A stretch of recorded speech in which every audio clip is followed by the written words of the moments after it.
Queria começar, meus amigos, lembrando um momento narrado no Evangelho de João, quando Jesus está na Samaria. Havia uma querela entre os judeus, que eram da Judéia propriamente dito, e os samaritanos, que, embora fossem também hebreus, eles tinham algumas diferenças de concepção religiosa muito acentuadas em função do modo como as diferentes escolas do pensamento interpretavam as questões. E, historicamente, em virtude de uma divergência entre as famílias, pelo fato de que os samaritanos se aliaram aos babilônios contra os judeus, havia uma diferença muito grande, tanto de natureza política quanto de natureza religiosa. Em particular, os samaritanos acreditavam que o axis mundi, o eixo do mundo, o centro do mundo, estava no Poço de Jacó, de onde Jacó, o grande patriarca das 12 tribos hebreias, teria visto a famosa escada que ascende aos céus.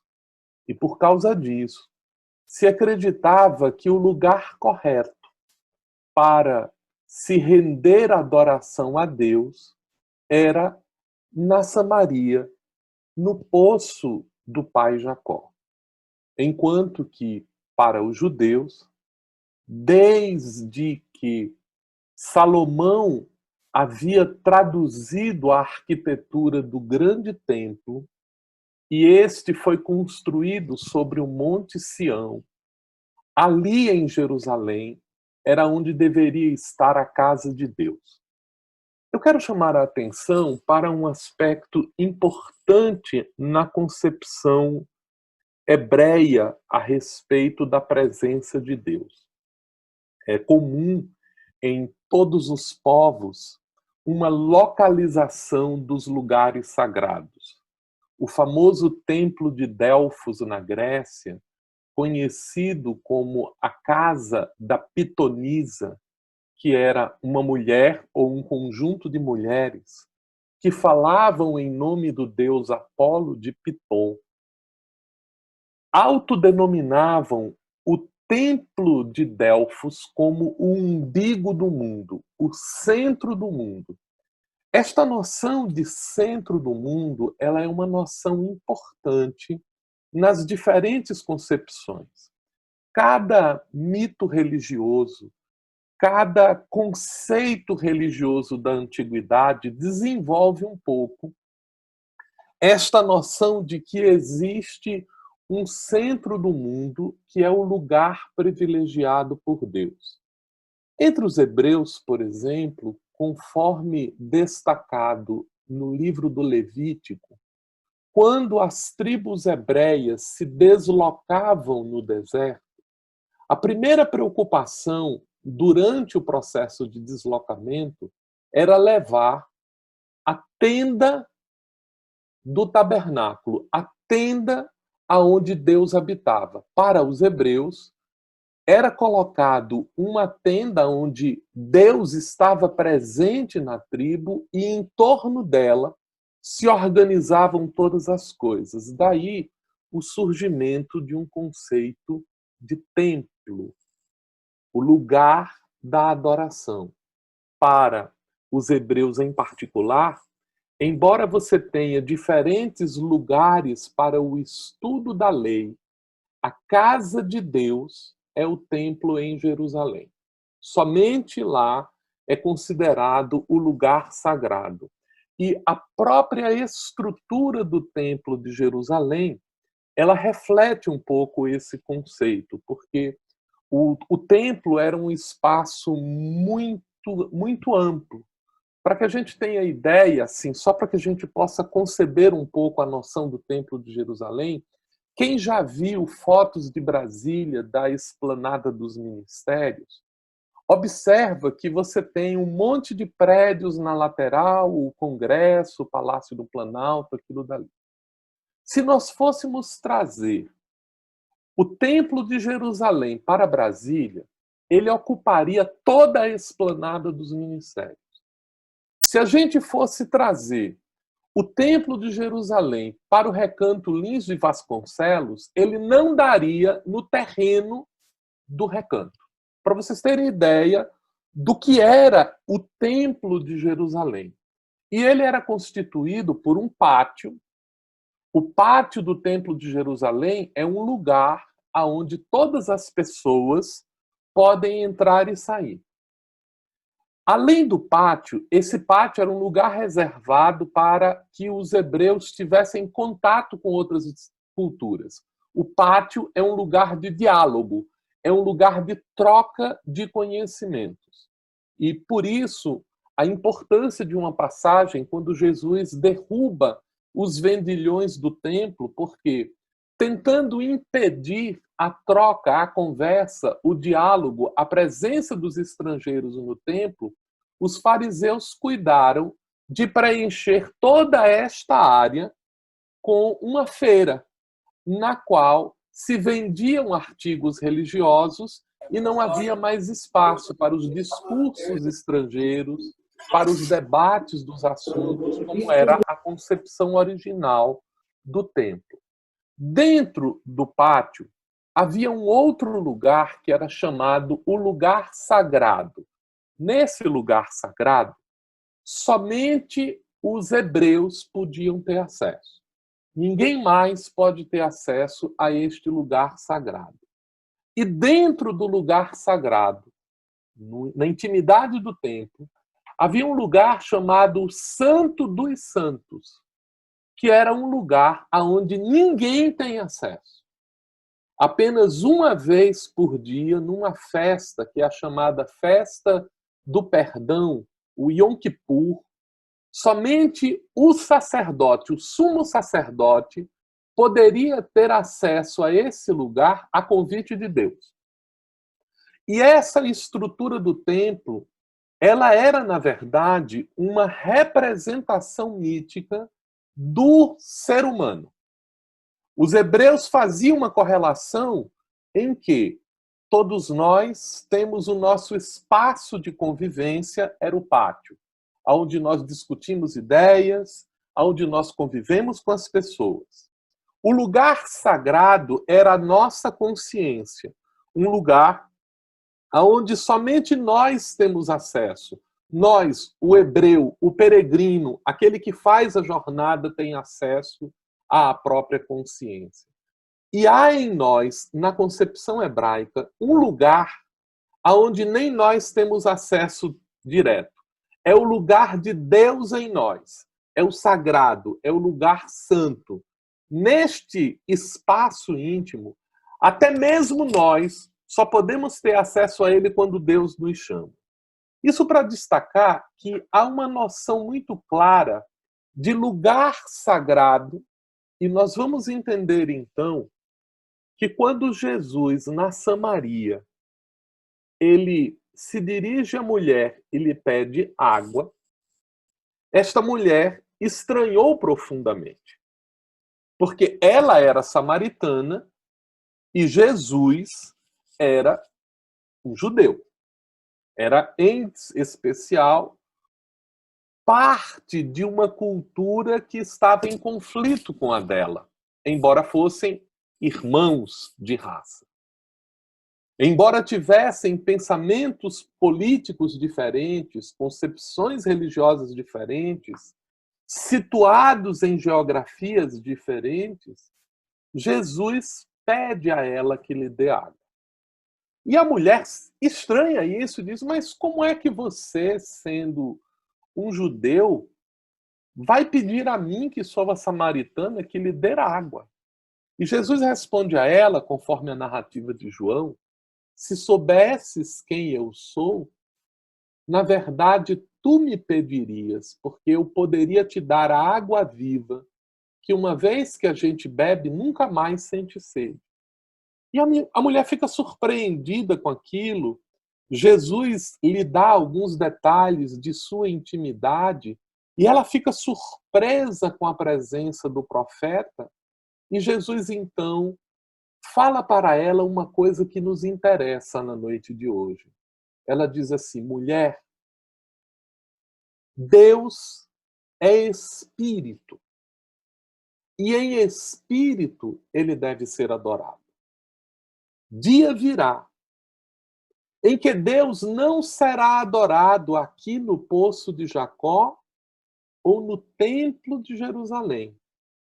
Ele será adorado em verdade na consciência de cada um, no tabernáculo, no altar de nós mesmos, dentro dessa intimidade.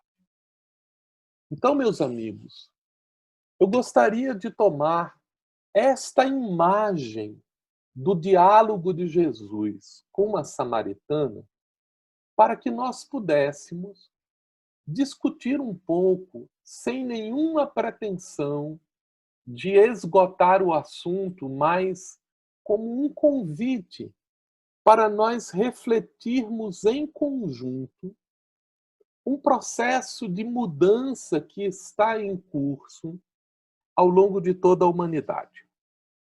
Eu tenho um hábito que muitos estranham, que quando eu faço as apresentações, eu gosto de ir diretamente para as conclusões, porque quando a gente conclui, ninguém fica na expectativa de saber onde é que isso vai dar. Então a gente já vai começar daí. Já vamos começar concluindo. Allan Kardec, na conclusão de O Livro dos Espíritos, depois de fazer uma exposição das mais importantes para a história da humanidade, porque o Livro dos Espíritos representa uma nova mudança de visão na história do homem. Depois que ele apresenta todo o conjunto da doutrina dos espíritos, refazendo concepções e proporcionando um ponto de vista que mudará inúmeras concepções da humanidade, ele conclui dizendo o seguinte: por meio do espiritismo, a humanidade tem que entrar numa nova fase, a do progresso moral que lhe é consequência inevitável. Com esta frase, Allan Kardec coloca em perspectiva que o Espiritismo, enquanto conjunto de conceitos trazidos pelos Espíritos para a humanidade, ele terá como consequência para a humanidade, não é para os espíritas. Ele terá como consequência para a humanidade a inauguração de uma nova fase histórica, uma fase de progresso moral. E nós vamos entender como isso é significativo ao longo do processo de evolução da humanidade, que num primeiro momento, ainda na infantilidade, começa a ter noções da realidade através da observação da natureza e do desenvolvimento do espírito religioso. Ela entra numa fase de elaboração intelectual, quando começa a organizar a sua civilização, quando desenvolve a cultura. Este processo ele culmina durante a chamada revolução intelectual, quando o homem começa a olhar para a ciência e transformá-la num instrumento tecnológico para disciplinar a natureza e para ampliar os poderes humanos. E com o Espiritismo, ele vai chegar a um novo momento. Quando nós observamos o lugar aonde nós nos reunimos para o estudo do Espiritismo, a vivência da doutrina espírita e para a divulgação do espiritismo, esse lugar chamado Centro Espírita, ele é uma instituição que pretende antecipar na história da humanidade um modo de convivência que será percebido como o padrão institucional da nova era. Por quê?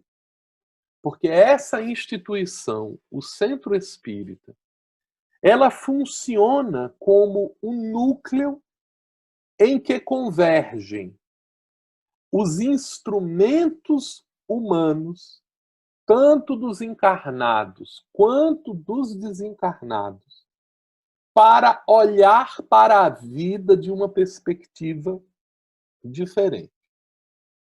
O ser humano possui 4 grandes instrumentos para aperceber-se da realidade. Esses instrumentos são a sensação, o conjunto dos sentidos, através do qual ele enxerga, através do qual ele tateia, que ele sente o cheiro, que ele sente o gosto, que ele tem a aproximação auditiva e visual. Esses instrumentos, eles são a base das experiências perceptíveis do ser humano. Além desse instrumento da sensação, o homem também tem o instrumento da razão, que é a capacidade de comparar, a capacidade de fazer cálculos mentais com as representações que tem. Ele tem um outro instrumento que é a intuição, isto é, a capacidade de guardar imagens do mundo dentro da sua memória. E graças a essa capacidade, a capacidade de ter uma visão interna, uma visão intuitiva, aqui a palavra intuição não significa aquele contato de visão que os espíritos nos oferecem, mas a capacidade de ter uma representação do mundo interior. Para a gente exemplificar, quando nós fechamos os nossos olhos e lembramos da nossa casa espírita, a imagem que nós temos desta instituição em nós é uma intuição. Ela é um registro que está em nós.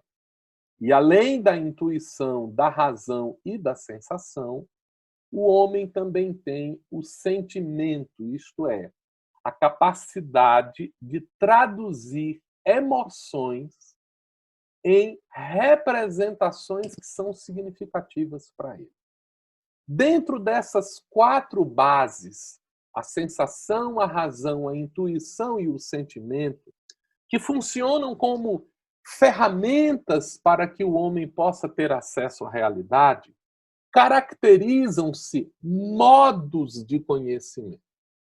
Esses modos de conhecimento são descritos como a ciência, isto é, a capacidade de pegar os dados da sensação e organizá-los com a razão, a filosofia, isto é, a capacidade de aplicar a razão para organizar as nossas intuições, a religião, que é a capacidade de traduzir a nossa intuição e, aliada com o sentimento, nos fazer desenvolver um sentimento de religação, de pertencimento, de vinculação com o todo, de completude e a capacidade de transformar sentimentos em sensações e sensações em sentimentos, que é estabelecida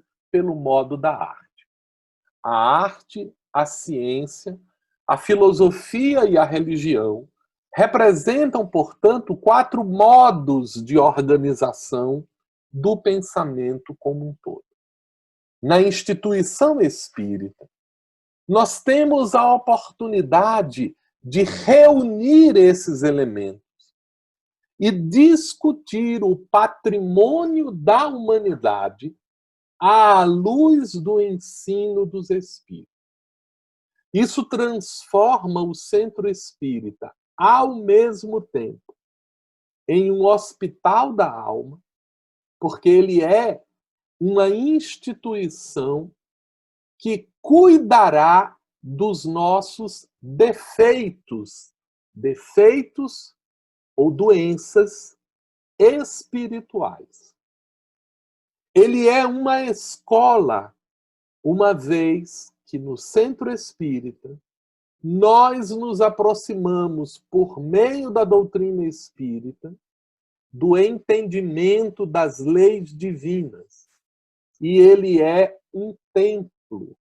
Mas a dimensão do templo espírita não é que ele seja um lugar sagrado, mas ele é um lugar que nos torna sagrados.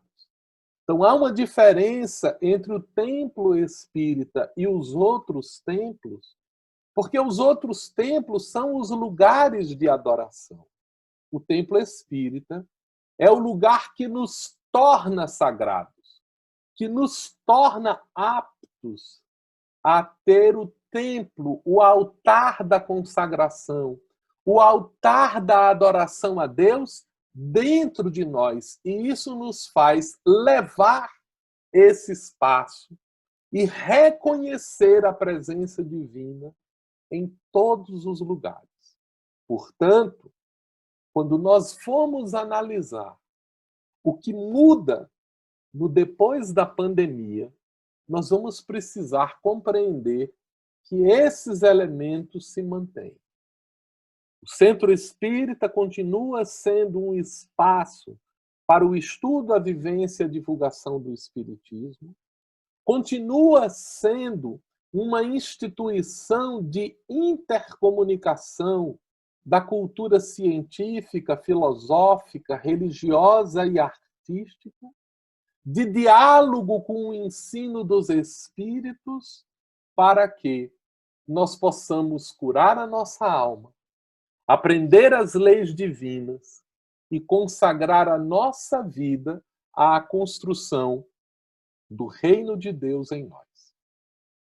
Postas essas conclusões, passamos agora a desenvolver como chegamos até elas. O primeiro ponto é nós analisarmos a pandemia, ou como eu prefiro discutir, as pandemias. Porque o que nós estamos vivenciando no momento nem é inédito, nem significa um elemento que é muito diferente de outras. Nós estamos passando agora, com a manifestação da Covid-19, um problema de proporções sociais de escala mundial, que começou como um problema de natureza biológico e que fez vir à tona outros tipos de problemas. Problemas que já estavam disseminados, doenças que já estavam presentes no dia a dia da humanidade, que de uma hora para outra começaram a ser reveladas com um olhar diferente em face do que estava acontecendo. Para que nós possamos compreender a dimensão do impacto dessa pandemia ou desse conjunto contínuo de problemas sobre diferentes modelos da vida, vamos começar pensando qual foi o impacto do ponto de vista dos governos, para que a gente possa sair do mais amplo para o mais específico. Primeiro, começa-se a perceber que os movimentos da pandemia, nos estudos realizados pelos pesquisadores no campo do impacto dessa tecnologia nas instituições, nos governos, se observa que depois da pandemia, nós teremos um aumento para reduzir o tempo e as ocasiões de contato, exigindo cada vez mais serviços não presenciais ou a chamada demanda por serviços online, isto é, serviços mediados por elementos tecnológicos, tratamento de informações. Então, a redução do tempo de contato e as oportunidades de contato, elas devem ser substituídas no pós-pandemia, é o que dizem os estudos de impacto sobre os governos. Além disso, mudanças significativas de prioridade em serviços e gastos passam a ser combinados com uma necessidade de lidar com o trabalho remoto. Então, as pessoas começarão a exigir oportunidades de interações remotas. Deve haver uma profunda modificação no modo de trabalho existente e deve haver uma mudança muito grande em relação a qual é a nossa dimensão de gastos, em que nós estamos empregando nossos recursos. Por quê? Porque há uma mudança de valoração. Há uma mudança do valor dado às coisas a partir das percepções que a pandemia nos trouxe. E cresce a necessidade de transparência e de tomada de decisão. Por quê? Porque com o isolamento, de maneira surpreendente, eclode a consciência de que nós somos interdependentes, de que nós precisamos uns dos outros para realizar coisas. E isso começa a ser traduzido como uma exigência de maior transparência naquilo que é feito, por que é feito, de que maneira é empregado, e a necessidade de que as decisões sejam focadas nos interesses verdadeiros da coletividade. Em particular, sobrelevando a ênfase em como nós tratamos dados, a questão da privacidade, os números estatísticos que são recolhidos e apresentados, e, como consequência de todos esses elementos, há uma exacerbação das questões éticas. Nunca se percebeu com tanta clareza que os comportamentos éticos dentro da sociedade, eles são fundamentais para o bem-estar das relações entre nações, das relações entre as sociedades, das relações entre as culturas e das relações entre os indivíduos. Então, do ponto de vista do governo, nós já temos uma mudança que impacta de cara o nosso pensamento cultural em torno disso. Esta mudança de natureza cultural deverá criar, igualmente, uma mudança no mercado, isto é, nas relações de troca que caracterizam a sociedade moderna, porque é graças à troca, às relações comerciais que se estabelecem entre as nações, que nós conseguimos ter uma economia global que permitiu um certo crescimento de valor no mundo e destarte alguns problemas criados por isso, possibilitou alguns avanços significativos em relação ao progresso intelectual da humanidade. E a questão da pandemia, ele começa a demonstrar que vai trazer impactos significativos. Por quê? Porque ele começa a exigir investimentos em tecnologia. As pessoas estão convencidas de que os instrumentos tecnológicos são facilitadores da vida. E aqui nós fazemos um destaque, meus amigos.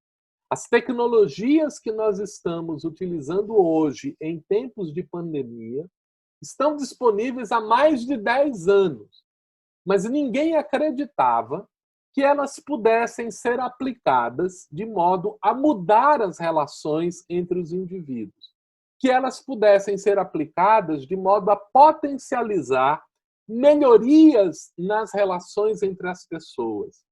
E com a necessidade global de isolamento face à pandemia, essas tecnologias que estavam disponíveis de uma hora para outra se tornaram de comum acesso e de uso corriqueiro entre todas as pessoas, inclusive este modelo de videoconferência através do qual nós estamos nos comunicando.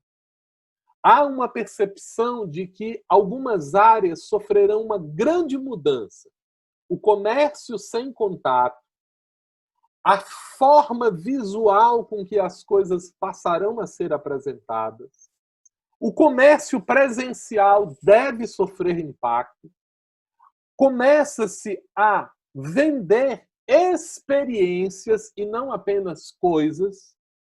Há uma mudança nas relações entre as empresas, esse B2B, business to business, quer dizer, começa a ter uma relação de clientes, de consumo entre organizações, uma mudança significativa no conceito de um comércio leve, isto é, os pequenos comércios que estão em torno, aquela camada do mercadinho local que estava aqui conosco, mudanças no mercado corporativo, uma unificação das ações comerciais de grandes corporações, a necessidade de criar arquiteturas modulares, isto é, pedaços de coisas que rapidamente se organizam e se combinam para oferecer coisas, e a experiência de negócios configuráveis, isto é, a adaptação de coisas ao dia a dia. Mas, André, nós vimos falar sobre o centro espírita. Por que a gente está falando sobre esses elementos? Porque nós precisamos compreender que serão esses elementos que vão criar demandas de necessidade.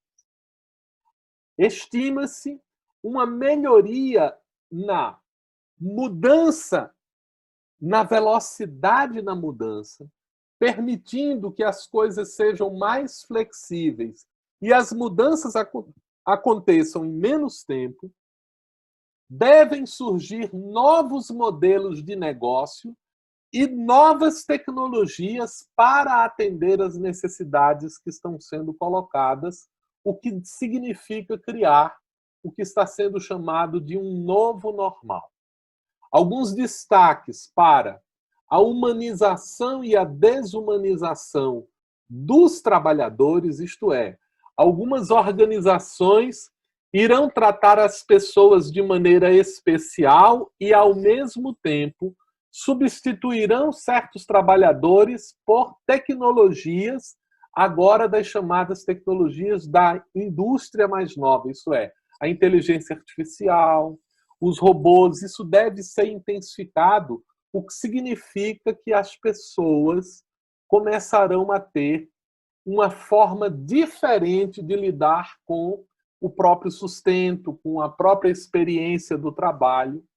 Devem surgir mudanças significativas no modelo do empreendimento, porque a pergunta que vai valer no pós-pandemia é como você tratou a sua força de trabalho durante o período do vírus. Então, essas relações de humanização devem ser acrescidas, devem ter mudanças na forma de conceber as coisas, para que elas sejam não apenas eficientes, mas elas também sejam seguras para as relações entre as pessoas e, consequentemente, um aumento na complexidade das relações. Isso vai afetar o nosso dia a dia? Vai, porque já começa a afetar as pessoas. Um estudo do impacto da pandemia no Brasil, analisando mais de 45 mil pessoas, verificou que durante a pandemia, 40% dos brasileiros se sentiram frequentemente tristes ou deprimidos. 52% relataram estarem mais ansiosos ou mais nervosos. 43% apontaram problemas de sono e 48% que já tinham problema de sono disseram que isso foi agravado pela experiência que estava acontecendo. Por que disso? O que está acontecendo com as pessoas? Um dos elementos que a pandemia trouxe foi a exacerbação de alguns conflitos existenciais. Por quê? Porque no corre-corre do dia a dia, quando a gente tinha que enfrentar trânsito, quando a gente podia sair de casa de manhã e só voltar de noite morto de cansado para ir dormir, quando a gente mantinha uma convivência externa com as pessoas e na nossa intimidade nós nos mantínhamos com um certo afastamento, quando a pandemia trouxe todo mundo para dentro de casa, trouxe todo mundo para refletir no que é importante, mostrou o quanto a vida humana é frágil, posto que um pequeno vírus pode causar um desastre em âmbito mundial, que a morte não respeita a idade, a morte não respeita a saúde. O estar diante da morte nos fez enxergar a vida com mais clareza.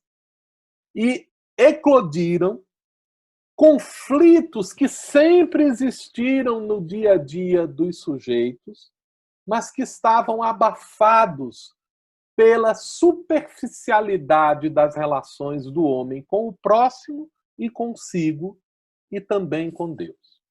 Que conflitos são esses? O conflito de identidade. Então, a pandemia começou a nos fazer perguntar quem eu sou e quem eu serei. Qual é o meu propósito? Esse conflito de identidade é uma busca por uma resposta do problema do ser. Quem eu sou? E, com a pandemia, as perguntas a respeito deste tema cresceram em todas as pessoas.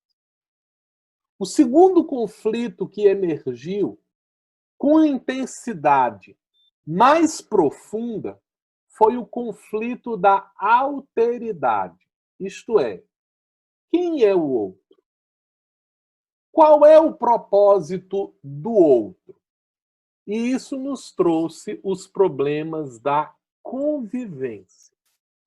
Porque nós não podemos mais, estando dentro de casa, convivendo o tempo inteiro, passar a vestir máscaras, como antes, quando a gente saía e voltava, podia acontecer. Então, o problema do conviver se tornou um problema bastante significativo. E o desafio de nos apresentarmos de maneira midiática, a intensificação das reuniões, tudo que é trabalho, todas as relações humanas agora viraram reuniões. E a gente começou a ter mudanças muito significativas, porque não era mais a nossa aparência, não era mais o modo como nós estávamos vestidos, não era mais os instrumentos de poder que a gente podia levar para as reuniões. O que começou a acontecer agora é que quando nós convivíamos uns com os outros, valiam os valores espirituais. O que você conhece, o que você sente, o que você é capaz de articular enquanto palavras. Então começou a haver um interesse por si próprio e um interesse pelo outro. Este é o conflito de identidade e o conflito da alteridade. E surge um terceiro conflito que se torna recorrente, que é o conflito da realidade. Quem é Deus? E com essa pergunta, que é Deus, nós estamos estendendo a tentativa de entender o porquê das coisas, o porquê das coisas serem como elas são. Surge as questões se tudo está determinado, Se o homem tem livre-arbítrio, como é que o homem se comporta diante do estado das coisas que são? A humanidade tem futuro? Encontraremos uma cura? Superaremos as ondas que estão acontecendo? Teremos um impacto diferente sobre o que está acontecendo na realidade? Então surge a necessidade de nós pensarmos em no que nós nos tornaremos para aderirmos aos princípios da realidade.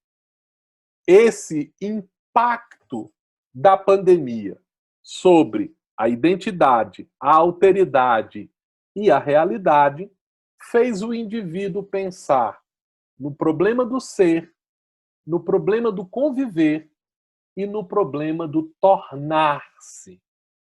Ora, todos esses elementos eles vão convergir para uma série de discussões sobre o movimento espírita. Eles vão impactar a forma como nós pensamos as coisas. E nós poderemos resumir este conjunto de impactos do ponto de vista dos esforços coordenados de estudo do Espiritismo, de vivência do Espiritismo e de divulgação do Espiritismo, que são as principais atividades que acontecem no Centro Espírita, para nos alertarem que o Centro Espírita deixou de ser um lugar. O Centro Espírita não é mais aquele endereço. O Centro Espírita não é aquele lugar sagrado. Ele nem é o Poço de Jacó, nem o Templo de Jerusalém. Ele é as relações hospitalares, educacionais e de sacralidade entre as pessoas, não importa aonde elas estejam. As tecnologias emergentes vão possibilitar novas formas de estudo não local, novas formas de vivência e de convivência não local, e novas formas de divulgação não local. Nós estamos vivendo, então, pela experiência que a pandemia nos trouxe, a superação da localidade, o fim do paradigma geográfico, que era eu só posso estar no tempo e no espaço que me cabe. Com o modelo que foi criado, estamos percebendo que nós conseguimos participar de eventos do outro lado do mundo, que nós conseguimos conviver com pessoas do outro lado do mundo e que nós conseguimos nos comunicar com inúmeras pessoas ao mesmo tempo. Este padrão de mudança, ele não vai significar o esquecimento da localidade, mas ele vai potencializar uma nova forma de pensar. Aqui é importante nós percebermos que os modos antigos, eles não desaparecerão, mas eles entrarão em perspectiva, porque nós temos agora novas possibilidades. O que vai acontecer com isso? É precipitado nós fazermos vaticínios, porque ninguém está pronto para o que virá. Nós ainda não sabemos exatamente o comportamento das coisas como elas serão. Nós só conseguimos antecipar de que maneira esses elementos estão presentes e como eles impactarão o nosso momento. E é aí que nós deveremos, então, recorrer ao modo como nós visualizamos o pensamento espírita, para que ele nos auxilie a pensar também a esse respeito. O primeiro aspecto é que, na perspectiva do Espiritismo, nós somos espíritos. Nós vivenciamos diferentes experiências e trocamos, cada encarnação, uma personalidade. Cada personalidade se mostra um instrumento de aperfeiçoamento do espírito. Cada instrumento que o corpo nos oferece, ele é, na verdade, uma ferramenta para o aprimoramento dos nossos valores espirituais. Essa perspectiva nos faz ver que, embora nós troquemos de instrumento, nós estamos apreendendo a música da vida, e isso não terá modificações. O nosso propósito em diferentes relações é o propósito do progresso intelecto-moral. É o propósito da transformação da nossa forma de pensar, da nossa forma de sentir e da nossa forma de agir, embora alternando entre diferentes escolas religiosas, diferentes escolas filosóficas, diferentes escolas científicas e diferentes escolas artísticas. Então, o centro espírita passa a ser encarado agora como um espaço de concepções, de mudanças para nós outros. O primeiro aspecto que a gente quer destacar é que nós agora compreendemos como a mediação ela causa uma resistência. Então, mais do que nunca, nós estamos conscientes que quando a gente usa um instrumento, esse instrumento, ao mesmo tempo que ele facilita algumas coisas, ele cria alguns obstáculos. O que nós não percebíamos antes? Nós não percebíamos que o nosso corpo é um instrumento. A mesma dificuldade que nós sentimos em nos aproximar das pessoas através de uma tela de computador é a dificuldade que espiritualmente nós sentimos de nos aproximarmos uns dos outros com o corpo. Porque o nosso instrumento físico, ele é um anteparo de possibilidades, que o que é que ele faz? Ele foca. Ele nos faz perceber as coisas de determinadas maneiras. Esta consciência que começa a aparecer agora, em diferentes áreas, e por isso eu mostrei que ele tem impacto em governo, ele tem impacto no mercado, ele tem impacto sobre as pessoas, e ele vai ter impacto sobre o centro espírita, é o seguinte: quando nós pudermos voltar a conviver, será que vai ser tão importante estar vestido de paletó e gravata? Será que vai ser tão importante chegar no centro espírita de nave espacial? Ou será que o que nós estamos sentindo falta é da convivência com as pessoas? Porque, meus amigos, parece que não. Mas nós conhecemos instituições aonde o status, aonde o comportamento externo são símbolos que estabelecem barreiras de interlocução entre as pessoas. E o que nós vamos começar a perceber no pós-pandemia é que as pessoas agora elas vão se agrupar por afinidade, não mais por localidade. Se eu não estou em sintonia com um centro espírita que está do outro lado da minha casa, não tem problema nenhum. Eu vou frequentar o centro espírita no Japão com o qual eu tenho sintonia. Porque eu começo a perceber que mais importante do que os elementos da instrumentalidade externa são os elementos da convivência efetiva. E é importante nós destacarmos que isso não diminuirá o valor dos outros instrumentos.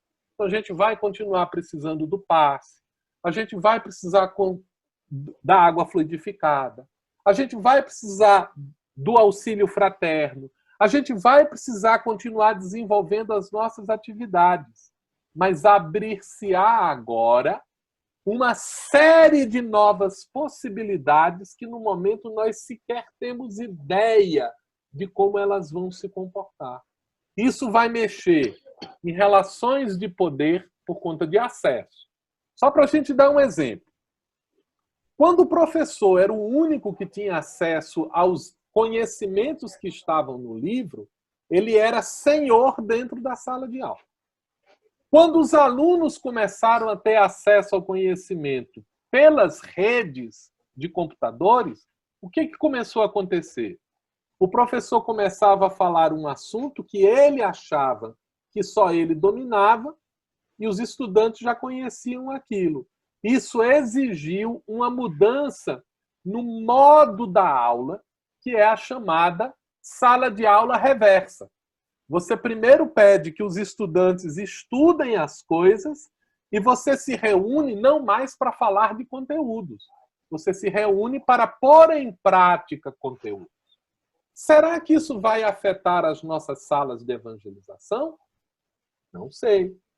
Será que isso vai afetar os nossos estudos sistematizados? Não sei.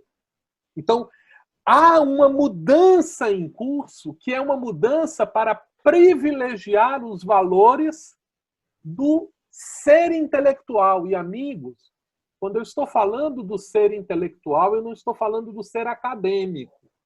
Eu não estou falando da formação racional. O ser intelectual é o ser espiritual. Por isso, Allan Kardec diz que o espírito é o princípio inteligente. Então, o desenvolvimento dos elementos inteligentes começam a ser privilegiados nesse momento e terão como consequência um impacto sobre a moralidade dos indivíduos. E é isso que nós precisaremos estar atentos no Centro Espírita. Por quê? Vou voltar para a apresentação para que a gente possa compreender esses elementos. Vamos entender o que é, gente, o trabalho na casa espírita para que a gente possa aplicar a este conceito de trabalho esses impactos que nós acabamos de ver. Então, vejam. O Centro Espírita, ele é uma instituição de 3 dimensões diferentes. Sendo um espaço de encontro da cultura científica, da cultura filosófica e da cultura religiosa. Por isso, Allan Kardec disse, o Espiritismo toca forçosamente em todos os ramos do conhecimento humano, porque ao naturalizar o espírito, ele tira o espírito do sobrenatural e naturalizando o ser inteligente, ele vai tocar todos os modos de pensar do indivíduo e vai fazer uma mudança a respeito do pensamento religioso. Por quê? A instituição espírita, ela é simultaneamente um hospital, uma escola e um templo. Vamos entender as dimensões disso. A palavra hospital, ele tem 2 significados muito curiosos.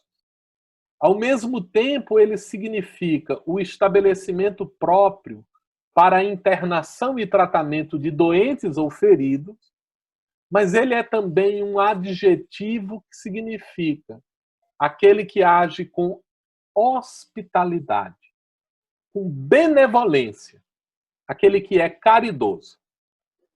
Quando nós entendemos o conceito de hospital, nós perceberemos que o trabalho do hospital na casa espírita é cuidar fundamentalmente de 3 tipos de doentes.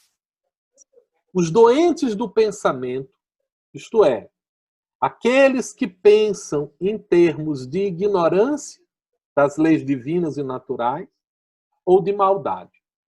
Ora, Allan Kardec já nos disse que a lei divina, ela alcança o universo físico e o universo espiritual.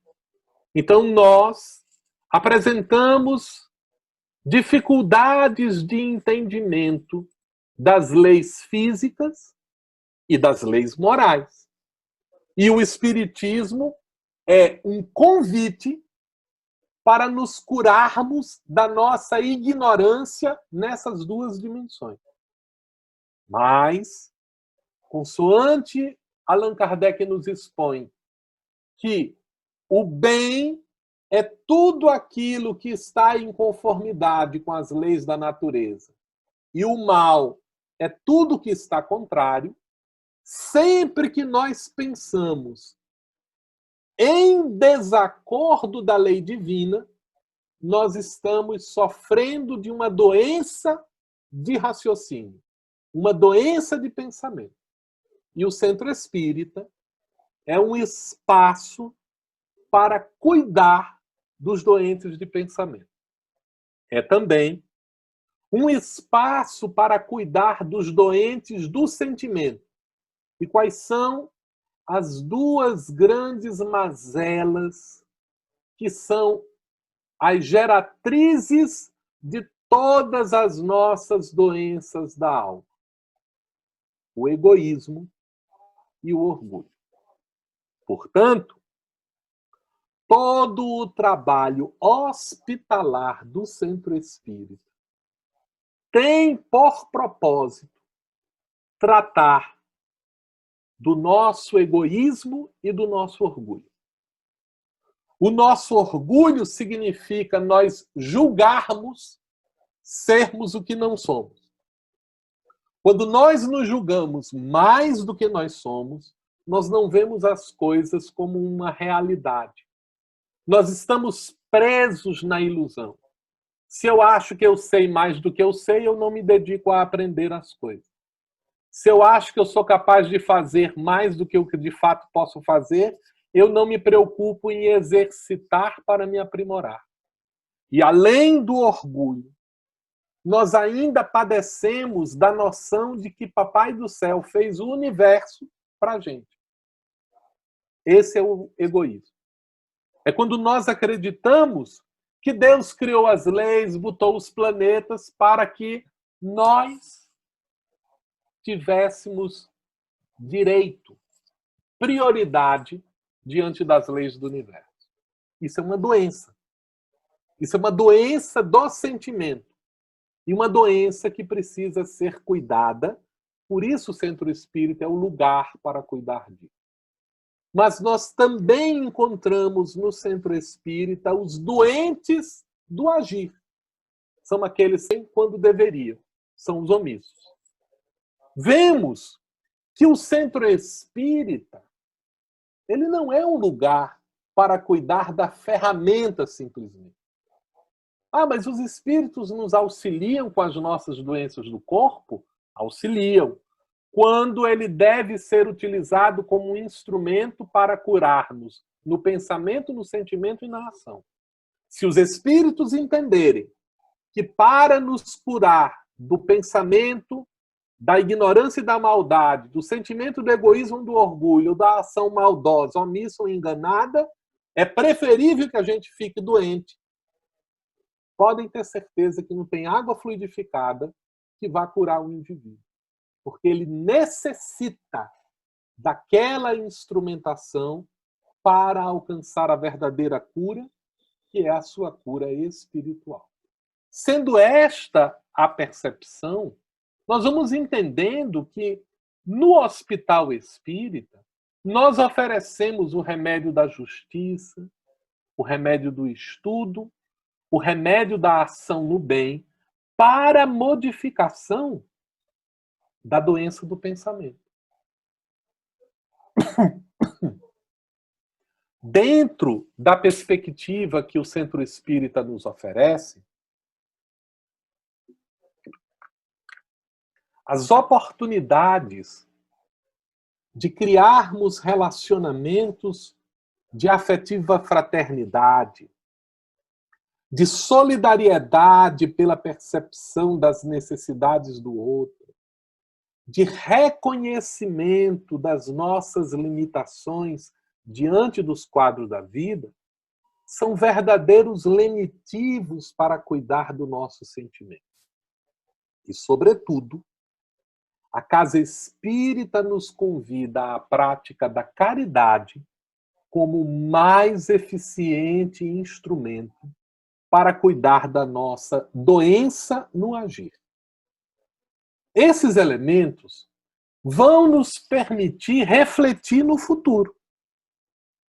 Diante deste novo normal, diante deste impacto que a pandemia causou no governo, no mercado, no indivíduo e em nós mesmos, que ações nós faremos para desenvolver a justiça, o estudo e a ação do bem com os novos instrumentos que estão à nossa disposição? Que ações faremos para ampliar a capacidade de amor, de solidariedade e de humildade? Não é simplesmente abandonar, porque em nenhum momento da história o rompimento com o passado pode promover a verdadeira transformação do futuro. E não será assim com a Casa Espírita.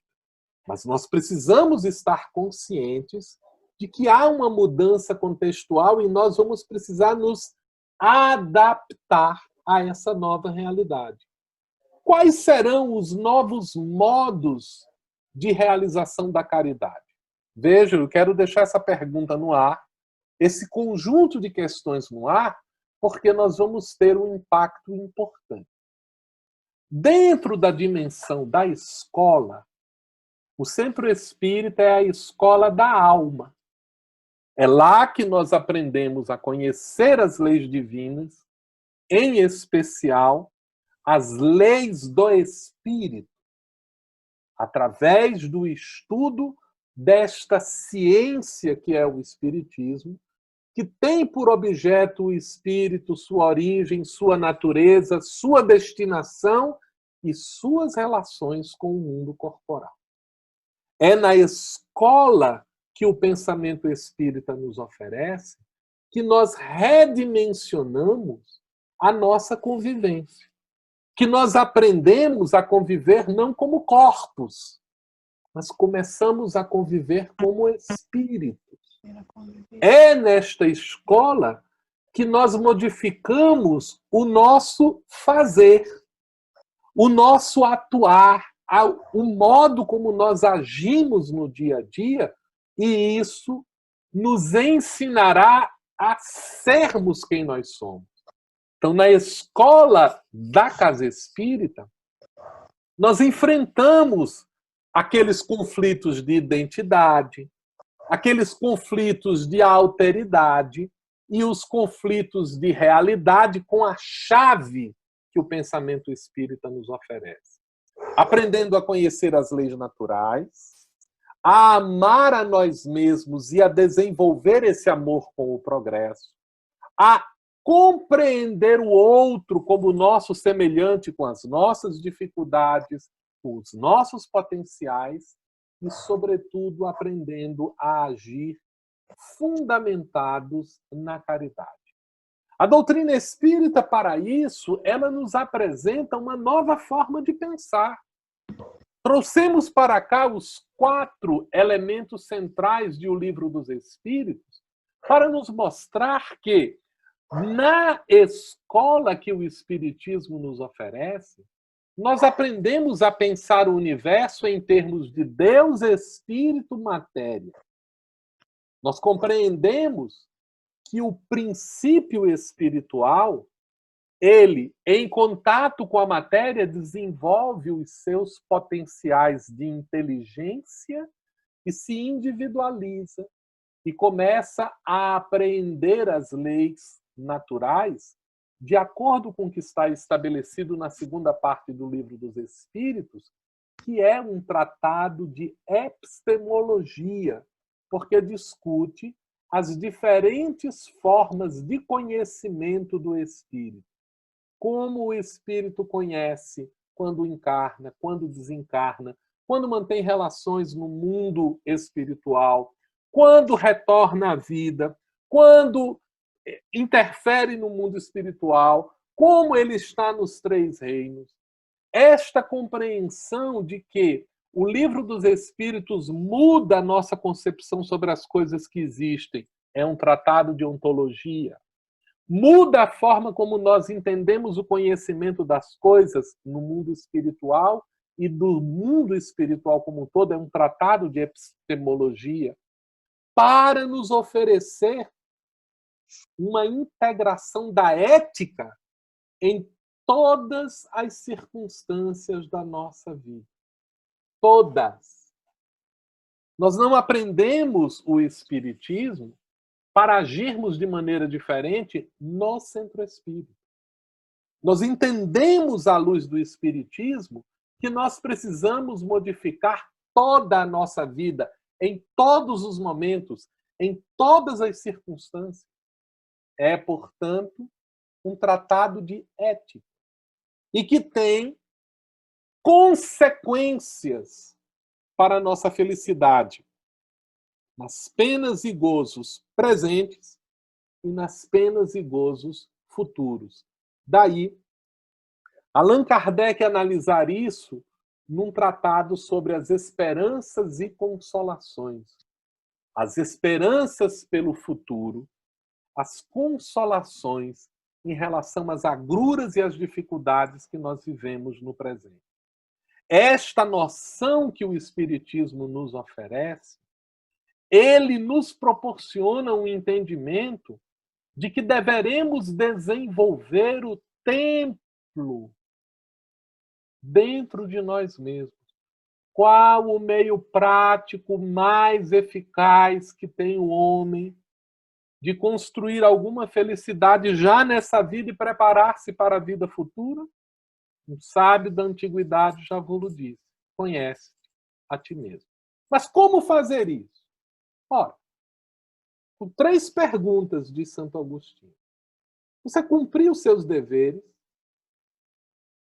Você fez o bem no limite das suas possibilidades? Alguém tem alguma coisa de reclamar de você mesmo? Se você multiplica, diz Santo Agostinho, essas perguntas, os espíritos virão ao seu socorro para lhe mostrar o mapa de melhoria de si mesmo. Este é o templo eterno abandonado ao qual se referia a benfeitora Alta de Souza. Aquele templo íntimo que nós esquecemos dentro de nós mesmos, buscando nos elementos exteriores. É nesta escola da alma que nós entendemos a extensão da lei de justiça, amor e caridade, que nós nos exercitamos para o combate ao egoísmo, pretendendo desenvolver a confiança na vida e transformar esta confiança em ações benemerentes em benefício de nós mesmos, em benefício do próximo, em benefício da natureza como um todo. Quando Allan Kardec escolheu o capítulo Fora da Caridade não há salvação como elemento central da moral evangélica apresentada em O Evangelho segundo o Espiritismo, ele dá um destaque especial a esta reflexão de Paulo, devido à maturidade desse espírito, com uma visão abrangente da política de seu tempo, da filosofia de seu tempo, da religião do seu tempo, da ciência do seu tempo, mas das relações com os homens. E ele nos apresentou um roteiro. O que ele quer dizer com caridade? Caridade é paciente, caridade é branda, Caridade é benfazeja, não é invejosa, não é temerária, não é precipitada, não se enche de orgulho, não é desdenhosa, não cuida dos seus interesses, não se contraria, não se azeda com coisa alguma, não suspeita mal, não se rejubila com a injustiça, mas com a verdade. Tudo suporta, tudo confia, tudo espera, tudo sofre. Agora, meus amigos, restam 3 virtudes: a fé, a esperança e a caridade. Mas dentre elas, a mais excelente é esta que age, que é a caridade.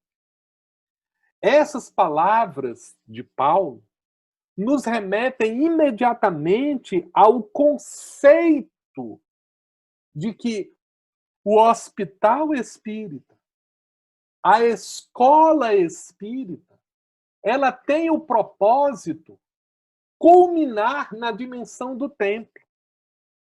Mas o templo espírita não está localizado. Em verdade, afirmo-te que virá um tempo em que não se adorará a Deus nem neste monte, nem no templo suntuoso de Jerusalém. Porque o Pai é espírito, e só em espírito deve ser adorado. Por isso venho abrir o templo dos corações sinceros, para que todo culto a Deus se converta em íntima comunhão entre o homem e o seu Criador. Dia virá em que o templo da escola, o templo do trabalho, o templo do lar, o templo da intimidade será uma realidade para a humanidade como um todo. E neste novo mundo, em que a verdade será contemplada em todos os lugares, em que o bem, o bom e o belo será cultuado em cada atitude, qual lugar não será sagrado? Allan Kardec, ele faz uma investigação sobre esta noção de religiosidade que estava distorcida. Por quê? Porque as diferentes correntes religiosas separaram o mundo entre o que é sagrado e o que não é. Entre aquilo que deve ser dedicado a Deus e aquilo que deve ser dedicado ao homem. E ao esquecermos desse processo, nós criamos uma concepção bipolar. Porque tem hora que a gente está com Deus e tem hora que a gente está sem Ele. Minhas amigas e meus amigos, haverá algum lugar onde Deus não esteja? Haverá algum momento em que a inteligência suprema, causa primária de todas as coisas, não esteja integralmente presente? Por isso, Allan Kardec, ao analisar as leis morais, ele escolheu como a primeira lei para compreender o impacto disso. Nós não temos ainda a dimensão do que fez Allan Kardec com este ponto. Por quê? Porque em 1857, na verdade, entre 54 e 57, enquanto ele estava compilando a obra O Livro dos Espíritos, a noção de religião era uma noção a ser superada. François Arouet de Voltaire, aquele que deu nome ao seu século, a Idade da Razão, dizia: esmaguemos a infame. E a infame era o pensamento religioso, o pensamento místico. Por quê? Porque a religião havia se transformado num lugar aonde o indivíduo vai ter com Deus para voltar ao mundo e oprimir os seus companheiros, explorar as pessoas. Por isso, ainda na atualidade, quando se chega na Europa, se vai às igrejas, que são espaços vazios. Porque a religião, conforme concebida na Idade Média, ela morreu dentro desses conceitos. Por quê? Porque ela criou um problema entre os indivíduos. E isso nos faz refletir o motivo pelo qual Allan Kardec resolve sair da apreciação do tema religioso na sua superficialidade e entrar na essência do assunto, tratando da lei de adoração. Em que consiste a adoração? Na elevação do pensamento a Deus. Origina-se de um sentimento inato ou é fruto do ensino? É um sentimento inato, como o sentimento da existência de Deus. Terá havido povos destituídos desse sentimento? Não. Todos os povos compreendem que, acima de tudo, há um ente supremo. Poder-se-á considerar a lei natural como fonte originária da adoração? A adoração está na lei natural, pois resulta de um sentimento inato do homem. São essas considerações de Allan Kardec que farão com que os estudiosos do futuro, em especial Rudolf Otto, Mircea Eliade, que são pensadores que recolocaram a filosofia da religião em outros termos, começassem a investigar o que é o pensamento religioso e nos permitiram dividir 3 instâncias desse processo. O fenômeno religioso, isto é, a busca pelo sagrado.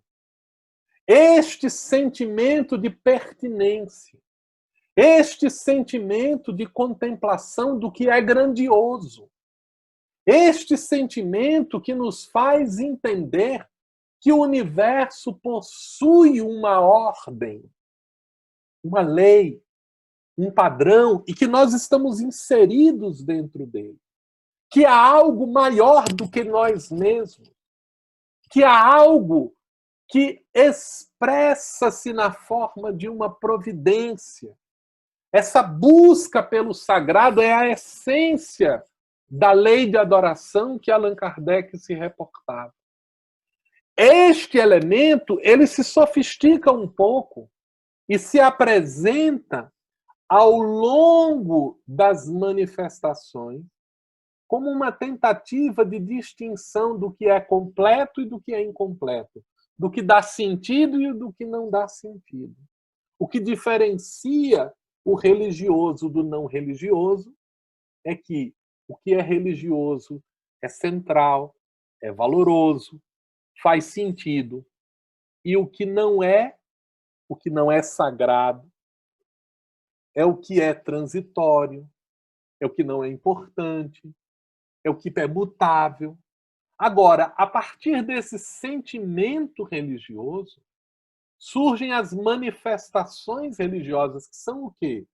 São aquele conjunto de atos do indivíduo que caracterizam uma vivência religiosa. Que vivências são essas? São os atos de consagração. O que é um ato de consagração? É um ato que pretende transformar uma coisa que não é sagrada em algo que é sagrado. Portanto, a lei de adoração, como núcleo, ela é aquele impulso que nos faz dar significado. É aquilo que nos transforma em algo que tem sentido e que se encontrará em diferentes pessoas, alguns nos sistemas religiosos, ou seja, no conjunto das crenças, nas doutrinas, nos signos, nos ritos e os outros elementos que constituem práticas religiosas de uma determinada comunidade humana.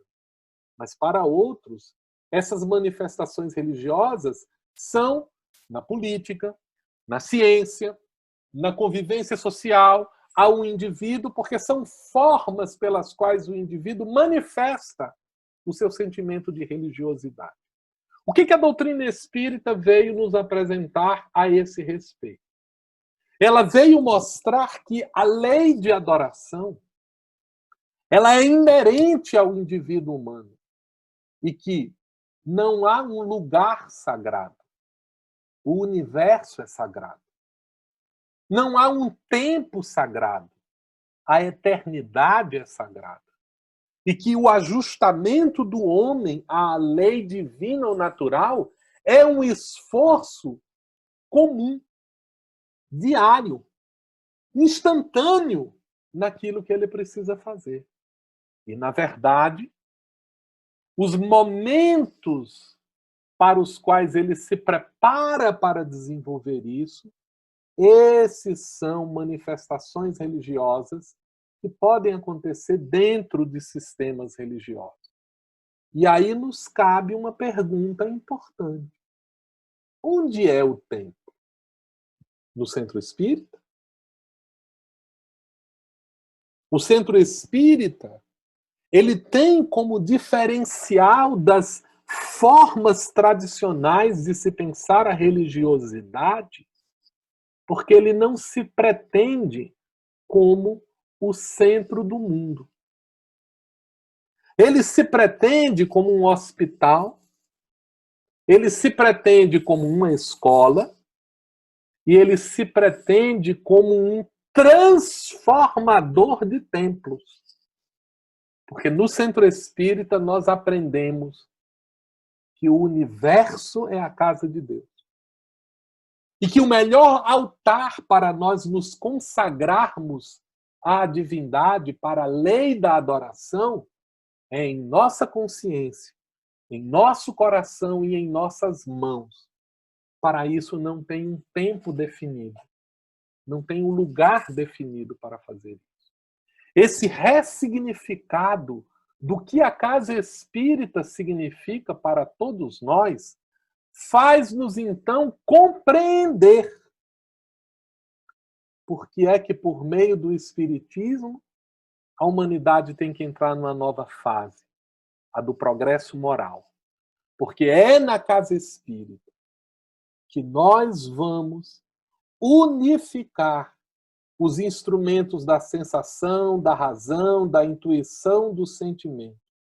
Que nós vamos interagir com os modos de conhecimento da ciência, da filosofia, da religião e da arte para curar as mazelas de nossa alma, para educar a tendência dos nossos espíritos, para que nós nos transformemos nos templos vivos da verdade, para não mais adorar a Deus no monte do Poço de Jacó ou no templo em Jerusalém, mas em qualquer instante, a todo momento e de todas as formas.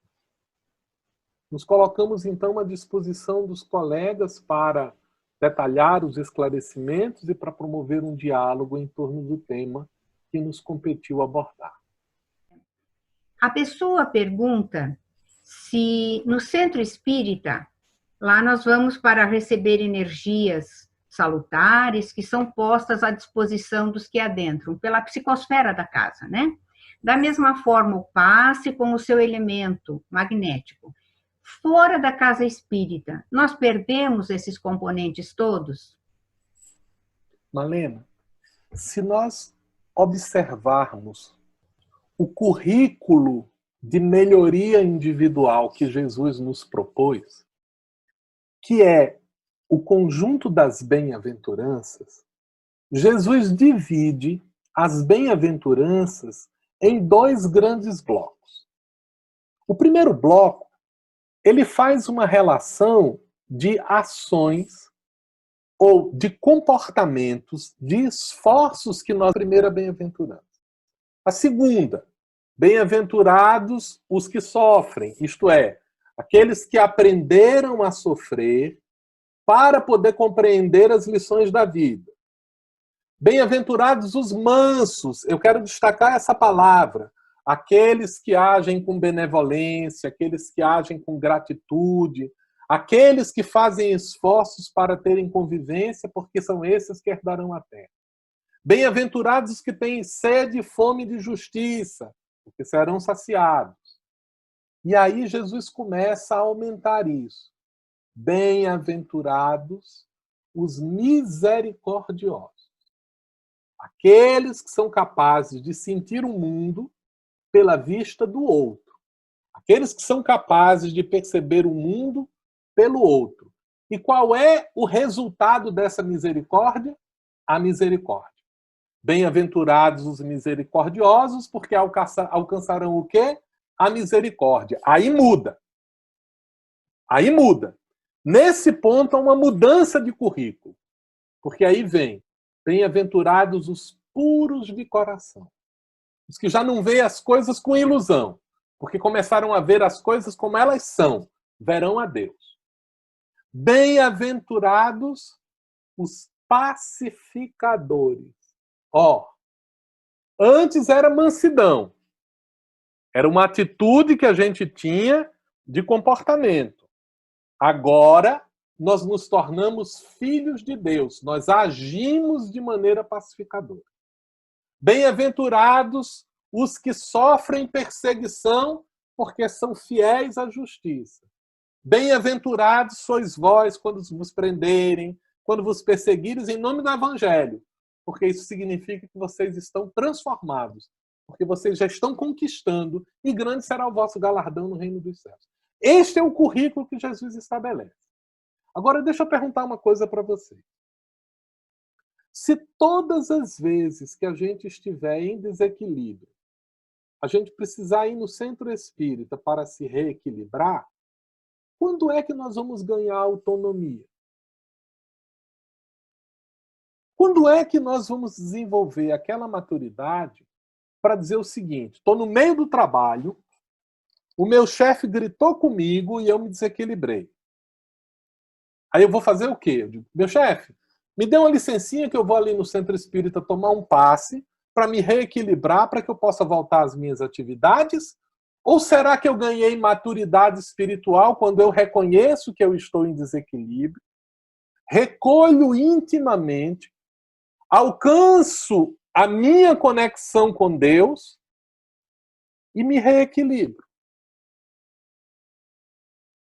Meus amigos, o centro espírita é o nosso instrumento de trabalho. Deixa eu perguntar uma outra coisa para vocês. Quando nós vemos a obra mediúnica de Francisco Cândido Xavier e analisamos as relações com o mundo espiritual apresentadas pelo espírito André Luiz em toda a sua obra, só tem espírito no centro espírita? Os espíritos só estão agindo em nosso benefício no centro espírita? Ou será que nós vemos os espíritos agindo na natureza, na casa, na rua? No livro Sexo e Destino, que culmina a vida espiritual, quando a jovem tenta cometer o suicídio e sai desesperada pelas ruas do Rio de Janeiro, cultivando a ideia suicida, os espíritos acionam uma via pública, procurando um indivíduo que estivesse em sintonia com o plano mais alto para interceder. E durante 2 horas, na cidade mais populosa do Brasil, eles não conseguiram encontrar ninguém com o pensamento sintonizado na espiritualidade para agir o bem. E só conseguiram quando ela entrou numa farmácia para comprar veneno, porque o farmacêutico estava recolhido fazendo uma prece. E os espíritos puderam interferir numa farmácia para inspirar o companheiro a trocar o chumbinho, o veneno de rato, por açúcar e dar gratuitamente para ela, porque ele havia intuído que ela iria tentar o suicídio. Então, meus irmãos, nós só conseguiremos alcançar a nova era quando a escola Centro Espírita, o hospital Centro Espírita, o templo Centro Espírita, foi isso aqui, ó. Isso aqui. Agora nós estamos discutindo espiritualidade. Agora nós estamos buscando o amparo dos espíritos. E eu lhes pergunto, os espíritos benfeitores não estão conosco, nos intuindo, nos aplicando passes? Nós não estamos advogando o abandono das antigas práticas porque reconhecemos o grande valor que elas têm, mas nós precisamos reconhecer que são práticas instrumentais. Jesus, para falar com Deus, tinha que ir no Templo de Jerusalém. O Cristo, quando pretendia a intimidade com Jesus, com a intimidade com Deus, ele ia a algum lugar específico. Aquele que disse, eu e o Pai somos um. Estamos juntos o tempo todo. Estamos em sintonia o tempo inteiro, porque eu faço a vontade de meu Pai. Era isso que Jesus dizia. E não é esse o nosso ideal? Quando nós dizemos que Jesus é o nosso modelo e nosso guia? Agora, nós precisamos reconhecer que quando a gente é criança, precisa de alimento de criança. Quando a gente é jovem, a gente precisa de alimento de jovem. Mas quando a gente é adulto, a gente precisa de alimento para adulto.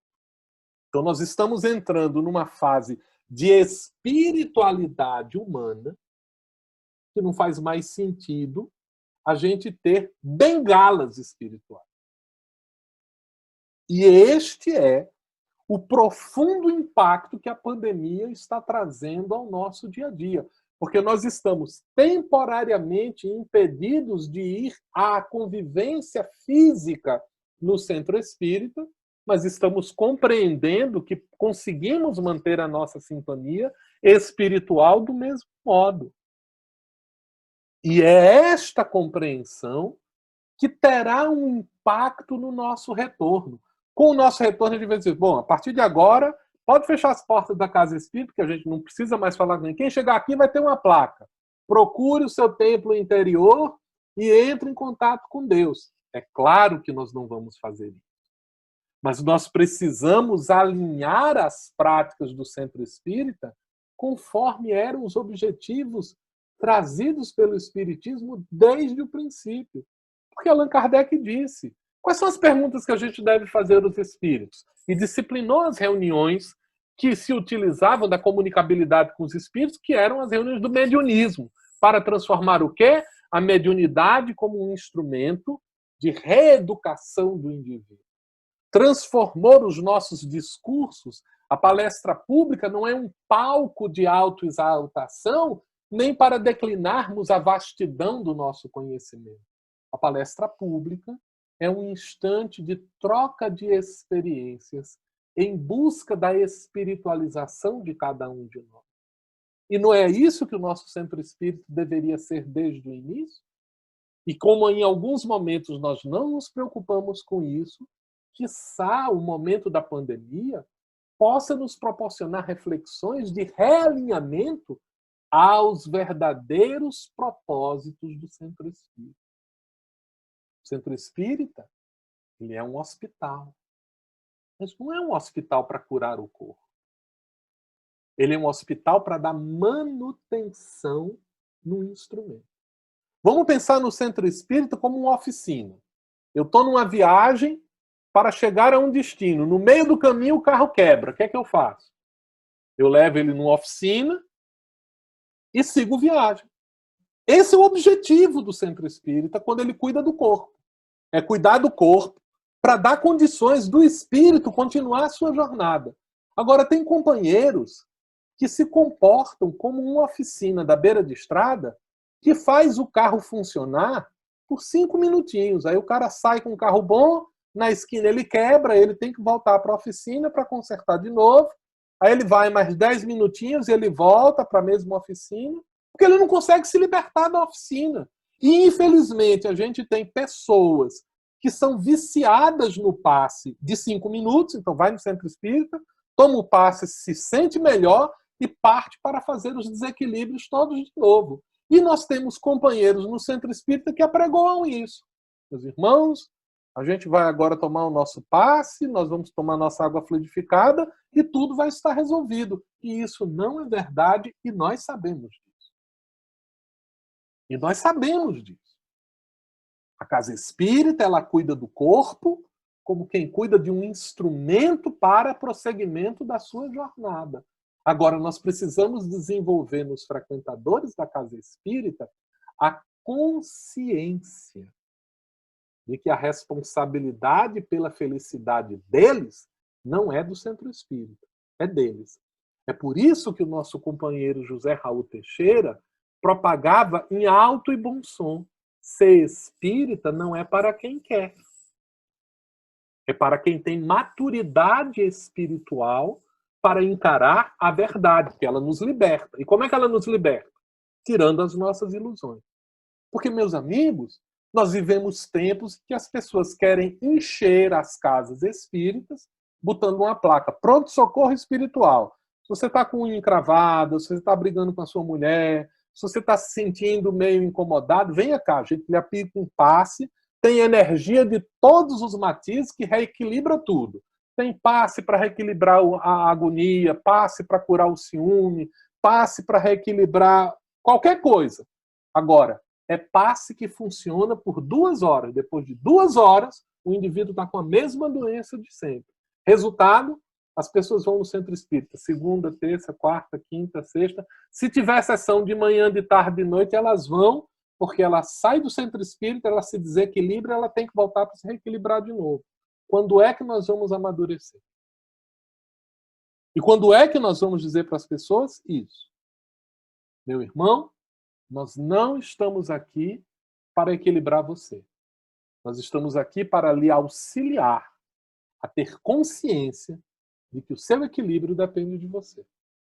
Perdão se as palavras parecem duras, mas essas são as palavras que nós ouvimos dos Espíritos. É só a gente ler a obra da codificação, é só a gente observar a obra de Francisco Cândido Xavier, o quanto os Espíritos Emmanuel, Joana de Ângeles, André Luiz, Humberto de Campos estão insistindo com a gente. Olha o que nos disse o Espírito Alta de Souza, um dos espíritos que mais sofreram na Terra, refletindo do mundo espiritual. Meu irmão, tuas preces mais sinceras são ouvidas no espaço ilimitado. Sei que às vezes choras consternado ao silêncio da força que interpela. Volve ao teu coração, templo interno abandonado, a mais alta de todas as capelas, e as respostas mais lúcidas e belas te trarão alegre e deslumbrado. Escuta a voz de Deus em cada prece. Ele te esclarece em ti mesmo, te fala e te esclarece, com a voz eterna da consolação. Compreenderás a dor que te domina sob a mensagem pura e peregrina da voz de Deus em luz de redenção. O que ela convida? Meu irmão, quando você estiver angustiado, vá para o centro espírita. O centro espírita, meus irmãos, é o hospital, é o pronto-socorro, é a escola, mas é o lugar onde nós entendemos onde está o nosso templo verdadeiro. Meus amigos e minhas amigas, nós estamos num momento único da história da humanidade. Nós estamos interconectados com todo mundo. Nós estamos com a espiritualidade em contato direto com o dia a dia dos homens. Nós estamos vivendo um momento de transformação psíquica da humanidade como não houve igual na história do homem. E isso nos traz, a nós os espíritas, uma responsabilidade e um compromisso muito grande. Um compromisso com o nosso equilíbrio, um compromisso com a verdadeira vivência daquilo que nós intentamos conhecer e uma responsabilidade de espalhar isso para auxiliar essa transformação da humanidade. Isso não significa que nós precisamos falar. Isso significa que nós precisamos viver. Então, quando os nossos espaços de convivência se transformarem em tribunas da doutrina espírita, a escoar dos nossos pensamentos, a traduzir-se em nossas palavras, a transformar-se nas nossas atitudes no dia a dia, então nós começaremos a ver a nova era se concretizar no dia a dia da humanidade. E nós estamos sendo convidados a isso. Nós somos os trabalhadores da última hora. Nós somos o trabalhador que chegamos no último momento para pegar o trabalho e dar a pequena, a derradeira contribuição antes do novo alvorecer. Daqui a pouco o Senhor chegará e nos trará os benefícios do pagamento, que se refletirão em nós, na intimidade feliz, no equilíbrio individual, na esperança, na confiança. Então, nos mantenhamos em serenidade. Alinhemo-nos ao ideal desses espíritos grandiosos que nos servem de roteiro ainda hoje. Entre eles, o nosso querido Lins de Vasconcelos, cujo exemplo, cuja dedicação, cujo trabalho tem sido um farol para as atividades do movimento espírita do Paraná e fonte de profundas reflexões para todos nós que estamos interessados no Evangelho, pelo que ele soube traduzir na sua vivência do entendimento que tinha do Espiritismo. Então, inspirados no voo alto da Árpia, que está grafada na bandeira do Paraná, que nós tenhamos uma visão abrangente, que nós tenhamos força necessária para agarrar a oportunidade e elevar o homem velho que existe em nós para as alturas da Era Nova. É o que se espera de cada um de nós. Nossa gratidão, nosso carinho.